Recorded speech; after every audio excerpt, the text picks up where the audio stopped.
The house sitting in that new development wasn't built to last a century. It was built to sell in a weekend. And there's a difference, a fundamental one, between those two goals that most buyers never stop to consider until they're 3 years in and the floors are already lifting at the seams. What you're about to see isn't speculation. It's the material reality of what goes into the average new construction home today, broken down across 11 specific points that will change how you look at every move-in-ready property you ever walk through again. Number 1, builder-grade materials designed to fail early. The wood framing a new home today spent roughly 15 years in the ground, kiln-dried in 72 hours, and arrived on site still releasing moisture it never finished shedding. Old-growth Douglas fir, the wood that held up homes built in the 1940s and 1950s, took a century to grow dense and tight. It air-dried for years before a saw blade touched it. That wood didn't move much once it was nailed into place. Fast-grown plantation timber moves constantly. The moisture leaves the studs after they're already framed into walls, so they shrink, twist, and cup around the nails holding them. Drywall seams crack. Floor planes shift. A framing carpenter will tell you the house is square for about 24 hours after the last nail goes in, and that's not an exaggeration. Number 2, cheap vinyl flooring that warps within months. Walk into almost any new construction home built in the last decade, and the floor underfoot is luxury vinyl plank, LVP. It photographs beautifully, installs fast, and costs a fraction of what hardwood runs. Builders love it. The problem shows up around month 8, when afternoon sun starts hitting that south-facing living room floor. LVP expands and contracts with temperature, and that's just physics. The issue is that most builder-grade LVP gets installed with inadequate expansion gaps, over subfloors that aren't flat enough to meet the manufacturer's own specs, in rooms where temperatures swing between 60 and 90 degrees across a single day. The planks buckle, seams lift, the locking joints separate, and once they separate, moisture gets underneath. The wear layer on builder-grade LVP typically runs between 6 and 12 mils thick. A mil is 1/1000th of an inch. Commercial-grade LVP starts at 20 mils. So what's sitting in most new homes will show scratches from normal foot traffic within 2 years. And once that wear layer's gone, the printed pattern underneath just scuffs and dulls. Number 3, hollow core doors that feel like cardboard. Knock on any interior door in a new construction home, but not the front door, because that one's usually solid. It shows up in listing photos. Knock on the bedroom door, the closet door, the laundry room door. What you hear is a hollow thud, because that's exactly what it is. 2 thin sheets of fiberboard over a cardboard honeycomb core, hung on hinges screwed into a finger-jointed pine frame. A solid core door runs $150 to $250. A hollow core door costs $30 to $50. Across 15 interior doors, that's $3,000 the builder pockets. What the buyer gets achieves an STC rating of around 20, meaning a normal conversation on one side comes through clearly on the other. A solid core door hits STC 30 to 35. That's not a subtle difference. That's the difference between a bedroom and a curtain. Number 4, paper-thin drywall that dents easily. Standard residential drywall runs ½ an inch thick, and that's been the production norm for decades. The product itself isn't the problem. What happens to it under a 2-day schedule is. Proper drywall finishing takes at least 3 coats of joint compound, each one feathered wider, sanded between applications, with the final surface smooth enough that paint won't telegraph every seam. Production crews compress that entire process, so coats go on wet over wet. Sanding gets rushed, and the walls look fine under the warm, diffuse lighting of a model home. Rake some afternoon sun across them at a low angle, and they read like a topographic map. Impact-resistant drywall, the stuff used in schools and hospitals, costs 20 to 30% more per sheet. Production residential construction almost never touches it. Number 5. Low-quality paint that chips and fades fast. The paint on a new construction home's walls is almost certainly flat latex, and it was chosen because a crew can roll an entire house in a day with it. That speed requires thin paint, and thin paint wipes off with a damp cloth. Flat finish hides surface imperfections well under controlled lighting, so it looks great in a model home. But it can't be washed. A greasy handprint near a light switch doesn't wipe clean, it spreads. And repainting isn't straightforward because builder-specific formulations aren't sold at retail stores. A properly painted wall carries a dry film of around 4 mils per coat. Production painting delivers closer to 2 mils, so within 2 years the film wears through at door frames, chair rails, and countertop edges, exposing the compound underneath. Number 6. Mass-produced cabinets with weak particle board.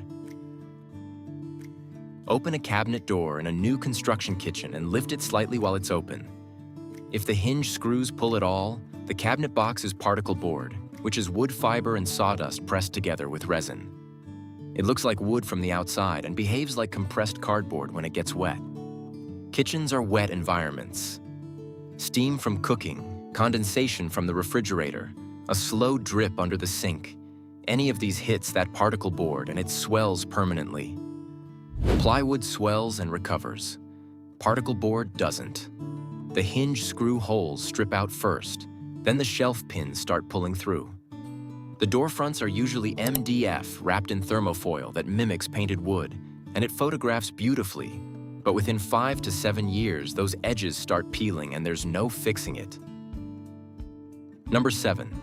Poor insulation that spikes energy bills. Meets current energy code is what builders say, and it's accurate. But energy code is a floor set by a process that consistently trades performance for construction cost. Most production homes get fiberglass bats, those pink or yellow rolls stuffed between studs. Fiberglass performs at its rated R value only when installed perfectly, with no gaps, no compression, no voids around electrical boxes or pipe penetrations. Production crews work fast.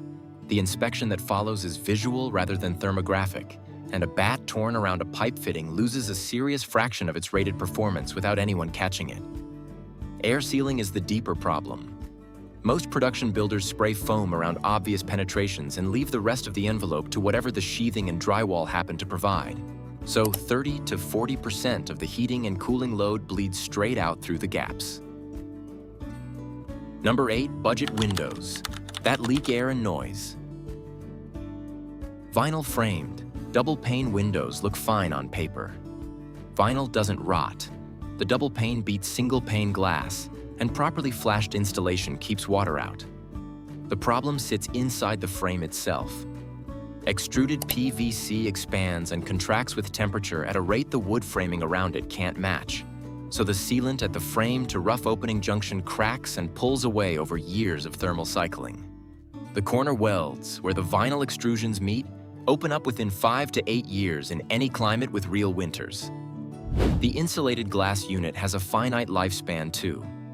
The argon gas filled between the panes slowly migrates out through the edge seal, and when it's gone, humid air moves in. Condensation forms between the panes, which means the window's performing closer to single pane than double, and the warranty's already expired by the time you notice it. Number 9.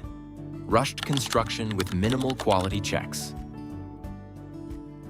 A production home moves through its construction phases on a schedule set by quarterly closing targets, not by what the work actually needs. Foundation to frame in days, frame to drywall in a week. One homeowner watching a spec home go up nearby put it plainly. In 2 days, the foundation is already laid out and the lumber is already laid out. It's almost like a house.